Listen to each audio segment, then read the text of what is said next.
Detective Eliza Hart had seen her fair share of grim crime scenes, but the one at the Holloway estate chilled her in a way she couldn't explain. The victim, Margaret Holloway, a reclusive botanist, was found dead in her greenhouse, slumped over her prized orchids, her body unnaturally still, as if she had been waiting for death. No signs of forced entry, no struggle, no visible wounds. Eliza's instincts screamed that it wasn't suicide. The townspeople whispered about the Holloways. Margaret and her younger brother, Thomas. He lived with her, though rarely seen. Some said he hadn't spoken a word in years. Others believed he never left the estate at all. The deeper Eliza dug, the more peculiar things became. The greenhouse logs showed daily entries. Up to the day Margaret died, but all written in two different handwritings. One was precise and delicate. The other was childlike, uneven.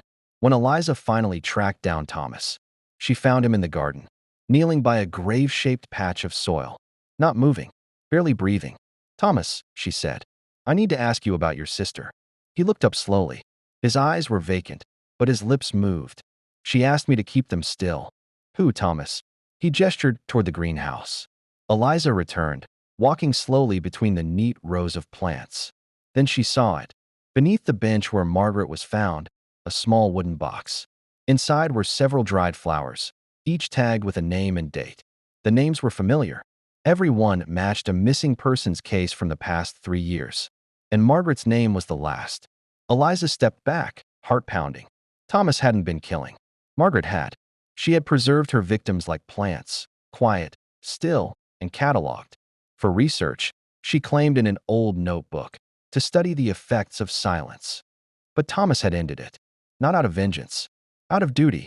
She was hurting them, he told Eliza later, gently rocking in his chair at the facility. "I only wanted her to stop growing things that screamed when they bloomed."